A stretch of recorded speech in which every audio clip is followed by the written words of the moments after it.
আমরা অনেকেই এই ভাষণটা সম্পর্কে জানি না। আমরা অনেক ভাষণ নিয়ে এখন গর্ব করি। নবী করিম সাল্লাল্লাহু আলাইহি ওয়াসাল্লামের এই যে সর্বশ্রেষ্ঠ ভাষণ, এটা কতজন জানেন? বিদায় হজের ভাষণ।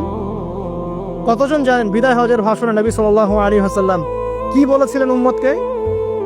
আমরা একটু আপনাদেরকে শোনাবো, শুনিয়ে ইনশাআল্লাহ লেকচারটা শেষ করব। নবী করিম সাল্লাল্লাহু আলাইহি ওয়াসাল্লাম এই দিনে 31টা বিষয়ে উম্মতকে নির্দেশ দিয়েছেন। 31টা বিষয়, সবগুলো বলার সময় পাওয়া যাবে না, আমি কয়েকটা কথা বলছি। নবী করিম সাল্লাল্লাহু আলাইহি ওয়াসাল্লাম সবার সামনে দাঁড়িয়ে দীর্ঘ 23 বছর অক্লান্ত পরিশ্রম করে দাওয়াতি মিশন কমপ্লিট করার পরে সবাইকে সমবেত করে একটা হজ করলেন।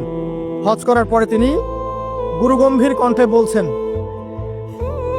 হৃদয়ের সমস্ত আবেগ বের করে দিয়ে বলছেন, হে জনগণ, আইয়ুহান নাস, হে জনগণ, আমি জানি না আজকের পর তোমাদের সাথে আমি কখনো মিলিত হতে পারবো কিনা। চিন্তা করেন, সাহাবীরা সামনে দাঁড়িয়ে আছেন, নবীজি দাঁড়িয়ে এই কথাটা বলছেন, হে জনগণ, আমি জানি না আজকের পরে আমি তোমাদের সাথে মিলিত হতে পারবো কিনা। অতএব যে ব্যক্তি আজকে আমার এই কথাগুলোকে স্মরণ রাখবে, সে যেন অন্যের কাছে এই কথাগুলো পৌঁছে দেয়। হতে পারে যার কাছে পৌঁছে দেওয়া হচ্ছে সেই এই কথাগুলোকে বেশি সংরক্ষণ করতে পারবে। আল্লাহ পাক তার প্রতি রহম করুন যে আমার এই কথাগুলোকে অন্যের কাছে পৌঁছে দিবে। নবীজির ভাষণ। এরপর নবীজি বলছেন, জেনে রাখো নিশ্চয়ই তোমাদের পরস্পরের, মুসলিমদের পরস্পরের সম্পদ, পরস্পরের রক্ত, পরস্পরের এই যে জান মাল ইজ্জত, এগুলো একে অপরের জন্য হারাম। মুসলিমদের পরস্পরের রক্ত, পরস্পরের ইজ্জত সম্মান একে অপরের জন্য হারাম। এর হানি করা একে অপরের জন্য হারাম। ঠিক যেমন আজকের এই দিন হারাম, এই শহর হারাম, এই মাসও হারাম। নবী করিম সাল্লাল্লাহু আলাইহি ওয়াসাল্লাম বলছিলেন, জেনে রাখো 3টা বিষয়ে যেন তোমাদের অন্তর কখনো খেয়ানত না করে। 3টা বিষয়ে তোমাদের অন্তর যেন কখনো খেয়ানত না করে। 1, তোমরা যে কাজটাই করবা শুধু আল্লাহ পাকের সন্তুষ্টির জন্য করবে। তোমরা যে কাজই করবে শুধু আল্লাহর সন্তুষ্টির জন্য করবে। তোমাদের শাসক বর্গের কল্যাণ কামনা করবে। তোমাদের শাসক বর্গের কল্যাণ কামনা করবে। 3 নাম্বার, মুসলিমদের জামাতকে আঁকড়ে ধরে রাখবে। মুসলিমদের ইউনাইটেড কমিউনিটিকে আঁকড়ে ধরে থাকবে। এই 3টা বিষয় পালনের ক্ষেত্রে তোমাদের অন্তর যেন খেয়ানত না করে। এদিন সূর্য ঢলে যাওয়ার পরে নবী সাল্লাল্লাহু আলাইহি ওয়াসাল্লাম আরো বললেন, শুনে রাখো হে মানব জাতি, এটা ভালো করে শোনেন, শুনে রাখো হে মানব জাতি, নিশ্চয়ই আমি মুহাম্মদ সাল্লাল্লাহু আলাইহি ওয়াসাল্লাম জাহেলি যুগের যত কুপ্রথা আছে সমস্ত কুপ্রথাকে আমার পায়ের তলে পিষ্ট করে গেলাম। জাহেলি যুগে কি ছিল ভাই? শিরক ছিল, সুদ ছিল, মাদক ছিল, নারীর অবমাননা ছিল, কন্যা সন্তানকে দাফন করা হতো, রক্তক্ষয়ী, হানাহানি, মারামারি, কাটাকাটি ছিল। এগুলো সবকিছুকে আমি আমার পায়ের তলে দাফন করে গেলাম। এটা কি দাফন হয়েছে?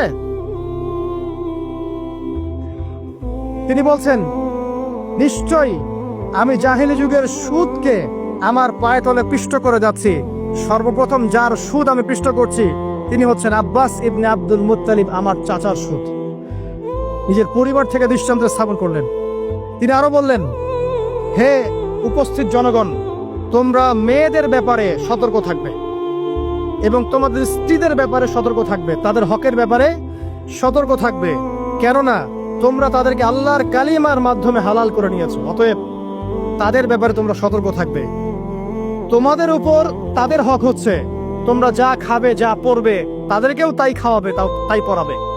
আর তাদের উপর তোমাদের হক হচ্ছে তারা তোমাদের বিছানায় এমন কাউকে আসতে দিবে না যাদেরকে তোমরা অপছন্দ করো। নবী করিম সাল্লাল্লাহু আলাইহি ওয়াসাল্লাম আরো বলছেন, এই দিন, আইয়ুহান নাস, হে মানব জাতি, তারাকতু ফিকুম আমরাইন, জেনে রাখো আমি তোমাদের সামনে মাত্র 2টো বস্তু ছেড়ে গেলাম। কয়টা বস্তু? লান তাদিল্লু মা তামাসসাকতুম বিহিমা, তোমরা কোনোদিন পথভ্রষ্ট হবে না যতদিন এই 2টা বস্তুকে আঁকড়ে ধরে থাকবে। কিতাব আল্লাহ, আল্লাহর কিতাব, ওয়া সুন্নতি নবীহি, এবং তার নবীর সুন্নাহ। তিনি আরো বললেন, আল মুসলিম, জেনে রাখো প্রকৃত মুসলিম সে ব্যক্তি, মান সালিমাল মুসলিমুনা মিন লিসানিহি ওয়া ইয়াদিহি, যে ব্যক্তির হাত এবং জবান থেকে অন্য মুসলিম নিরাপদ থাকে সেই ব্যক্তি হচ্ছে প্রকৃত মুসলিম। আল মুহাজির, আর প্রকৃত মুহাজির সে ব্যক্তি, মান হাজারা মা নাহাল্লাহু আন, আল্লাহ পাক যা নিষেধ করেছেন সেখান থেকে যে দূরে থাকে সেই ব্যক্তি প্রকৃত মুহাজির, মানে হিজরতকারী। তিনি আরো বললেন, মনে রেখো আমি তোমাদের সবার আগে হাউজে কাউসারে চলে যাব, সুবহানাল্লাহ, এবং সেখানে আমি তোমাদের জন্য অপেক্ষা করতে থাকবো। অতএব শোনেন, অতএব তোমরা আমার চেহারাকে কালিমালিপ্ত করো না, মানে আমার চেহারায় কালিমালিপ্ত করো না, আমার নাম নষ্ট করে দিও না। আমি তোমাদের সংখ্যাধিক্য দেখে আল্লাহর কাছে গর্ব করব, আমাকে তোমরা অপমানিত করো না। আজকে কি আমরা তার দায়িত্ব পালন করে উম্মাহ হতে পেরেছি? নবীজি বলেছেন, তা আমার চেহারাকে কালিমালিপ্ত করো না। সুবহানাল্লাহ। তিনি বলছেন, ওই সময় কিছু মানুষ থেকে আমি মুক্ত হয়ে যাব, আর কিছু মানুষ আমার থেকে মুক্ত হয়ে যাবে। বলা হলো, কারা ইয়া রাসূলুল্লাহ? তিনি বলছেন, আল্লাহ পাককে আমি বলবো, ইন্নাহুম মিন্নি, হে আল্লাহ, এরা আমার উম্মাহ, এরা আমার উম্মত, আমার সাহাবী। আল্লাহ পাক বলবেন, ইন্নাকা লা তাদরি মা আহদাসা বা'দাক, তুমি জানো না হে নবী, তোমার মৃত্যুর পর এই মানুষগুলো, পরবর্তী মানুষগুলো তোমার দিনের মধ্যে কত বেদাত সংযোজন করেছিল। তিনি আরো বলেছিলেন, হে জনগণ, জেনে রাখো, প্রত্যেক পরিবারের জন্য প্রতি বছর একটা করে পশু জবাই করার বিধান। প্রত্যেক পরিবারের জন্য, সামর্থ্যবান পরিবারের জন্য প্রত্যেক বছর একটা করে পশু জবাই করার বিধান রয়েছে। তিনি আরো বললেন, মনে রাখো, একজনের অপরাধের শাস্তি আর একজন কখনো পাবে না। আর বাবার দোষে ছেলে কখনো দুষ্ট হবে না, ছেলের দোষে বাবাও কখনো অপরাধী হবে না। তিনি আরো বললেন, জেনে রাখো হে মানব জাতি, নিশ্চয়ই শয়তান এই বিষয় থেকে নিরাশ হয়ে গেছে যে তোমরা শয়তানের ইবাদত করবে। শয়তান নিরাশ হয়ে গেছে, কিন্তু শয়তান নিরাশ হয়নি একটা বিষয় থেকে, যে তোমরা একে অপরে হানাহানি, কাটাকাটি, ফিতনা, ফাসাদে ব্যস্ত থাকবে, যেমনটা এখন আমরা করছি। আমরা কিন্তু সরাসরি কখনো শয়তানের ইবাদত করছি না, করছি? মুসলিমরা এখন পরস্পরে হানাহানি, কাটাকাটি, ফাসাদে লিপ্ত আছে। তিনি আরো বললেন যে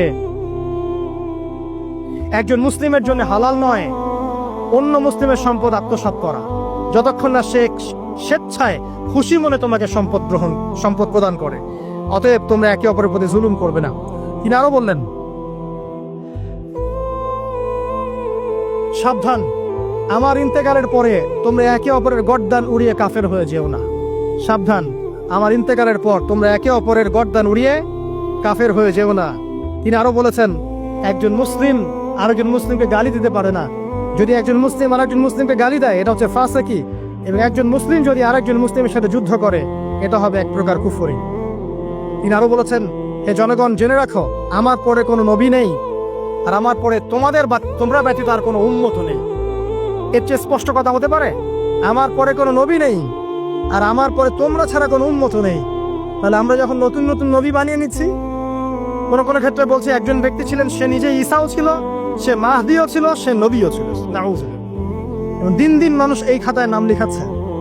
সুবহানাল্লাহ। সর্বশেষ তিনি বললেন যে, যদি তোমাদের উপরে, হে মানব জাতি, জেনে রাখো, যদি তোমাদের উপরে একটা নাক কাটা কালো কুৎসিত কোন আমির বা শাসকও চলে আসেন, এবং সে যদি তোমাদেরকে আল্লাহর রাস্তায়, আল্লাহর কিতাব সুন্নাহ অনুযায়ী পরিচালিত করেন, তোমরা অবশ্যই তার আনুগত্য করবে, তার বিরুদ্ধে বিদ্রোহ করবে না, তার আনুগত্য করবে। জেনে রাখো, শেষে তিনি বলেন, জেনে রাখো হে মানব জাতি, আজকে থেকে কুল্লুকুম মিন আদম, তোমরা সবাই আদম সন্তান, ওয়া আদামু মিন তুরাব, আর আদম হচ্ছে মাটির সন্তান। আরবের উপর অনারবের, অনারবের উপর আরবের, সাদার উপর কালোর, কালোর উপর সাদার, লালের উপর কালোর, অথবা কালোর উপর লালের কোন রকম প্রাধান্য নাই। ইল্লা তাকওয়া, শুধু তাকওয়া ব্যতীত। যে ব্যক্তি বেশি মুত্তাকি, সে আল্লাহর কাছে বেশি মর্যাদার অধিকারী হবে ইনশাআল্লাহ তাআলা। সর্বশেষ তিনি আঙ্গুলটা উঁচু করলেন, নিজের শাহাদাত আঙ্গুলি উঁচু করে আকাশের দিকে তাকালেন, এরপর জনগণের দিকে তাকালেন, তাকিয়ে বললেন যে, তোমাদের ব্যাপারে, হে জনগণ, তোমাদের ব্যাপারে আমাকে আল্লাহ জিজ্ঞাসা করবেন। ফামা আনতুম কাইলুন, তোমরা ওই সময় কি বলবে আমার সম্পর্কে? তখন সাহাবীরা বললেন, আমরা বলবো যে আপনি বাল্লাগতা রিসালাতাক, আপনি আপনার রিসালাত পৌঁছে দিয়েছেন, ওয়া জামানাতাক, আপনার আমানত পূর্ণ করেছেন, ওয়া নাসাহতা উম্মাতাক, এবং আপনি আপনার উম্মতকে নসিহত করেছেন। এরপরে তিনি আকাশের দিকে তাকিয়ে বললেন, আল্লাহুম্মা ফাশহাদ, হে আল্লাহ আপনি সাক্ষী থাকেন। আল্লাহুম্মা ফাশহাদ, হে আল্লাহ আপনি সাক্ষী থাকেন। আল্লাহুম্মা ফাশহাদ, হে আল্লাহ আপনি সাক্ষী থাকেন যে আমি আমার দায়িত্ব পৌঁছে দিয়েছি। এরপরে নাজিল হলো, আল ইয়াউমা আকমালতু লাকুম দীনাকুম ওয়া আতমামতু আলাইকুম নি'মাতি ওয়া রাদিতু লাকুমুল ইসলামা দীনান। এই হলো বিদায় হজ। আজকের এই আরাফার প্রেক্ষাপট আমরা কতজন এটা নিয়ে চিন্তা করেছি? 1 মিনিট একটু বলে শেষ করি। দেখেন, শেষ ওসিয়ত যেগুলো হয় মানুষের, এটা খুব হৃদয় বিদারক হয় না? বাবা ইন্তেকাল করছেন, সন্তানের জন্য ওসিয়ত করে যাচ্ছেন, মাকে দেখিস ইত্যাদি ইত্যাদি, হৃদয় বিদারক হয় না? মানুষ সারা জীবন মনে রাখে না? বাট আমরা আমাদের এই নেশন, এই উম্মাহ, নবী সাল্লাল্লাহু আলাইহি সাল্লাম উম্মাহ বলে আমরা যারা দাবি করছি, আমাদের মধ্যে বেশিরভাগ মানুষ নবী সাল্লাল্লাহু আলাইহি সাল্লামের শেষ এই নসিহতগুলো ভুলে গেছি আমরা। নসিহতগুলোর মধ্যে সবচেয়ে ইম্পর্টেন্ট ছিল শিরক থেকে দূরে থাকা, সুদ থেকে দূরে থাকা, মুসলিম ভেদাভেদ না করা, শাসকের কল্যাণ কামনা করা, বিদ্রোহ না করে শাসককে উত্তম নসিহত করা। এবং আরেকটা হাদিসে তিনি বলেছিলেন 5 ওয়াক্ত সালাত আদায় করবে, সাওম পালন করে রমজান মাসে, সাধ্যমতো সাদাকা করবে, মুসলিমদের জামাত আঁকড়ে ধরবে, ইনশাআল্লাহ হাসতে হাসতে জান্নাতে প্রবেশ করবে। আও কামা ক্বালা আলাইহিস সালাম। জাহেলি যুগের সমস্ত প্রথা ছেড়ে দেওয়া ছিল আজকের দিনের মূল মর্ম, আমরা ছাড়তে পারছি না। সুদ ছেড়ে দেওয়া ছিল মূল মর্ম, ছাড়তে পারছি না। শিরক থেকে বেরোতে পারছি না। বেদাতীদের ব্যাপারে ধমক দেওয়া হয়েছে, বেদাত ছাড়তে পারছি না। খেয়াল করে দেখেন, মুসলিম হানাহানি কাটাকাটি এখনো ছাড়তে পারছি না। ইভেন ধর্মতাত্ত্বিক ভাবে আমরা বহু দল এবং উপদলে বিভক্ত হয়ে গেছে, কারোর সাথে কারো ঐক্য নাই। সব মিলিয়ে নবী সাল্লাল্লাহু আলাইহি ওয়াসাল্লামের শেষ ওসিয়তগুলো, কিতাব এবং সুন্নাহ আঁকড়ে ধরা, এটা আমরা সবাই আঁকড়ে ধরতে পারছি না। আজকের এই দিবসগুলো এই জন্যই আল্লাহ পাক বারবার ফিরিয়ে দেন, যাতে করে এগুলো নিয়ে আলোচনা হয়, আমরা এগুলো জানতে পারি এবং আমল করতে পারি, এই চেতনাগুলো লালন করতে পারি, নিজেরাও শিখি, পরিবারকেও শেখাই, আগামী প্রজন্মকেও শেখাই ইনশাআল্লাহ তাআলা। আশা করছি ইনশাআল্লাহ আমরা যদি নাও পারি, একসময় এমন একটা প্রজন্ম আসবে যারা নবী সাল্লাল্লাহু আলাইহি ওয়াসাল্লামের উম্মার মতো উম্মাহ হবে ইনশাআল্লাহ।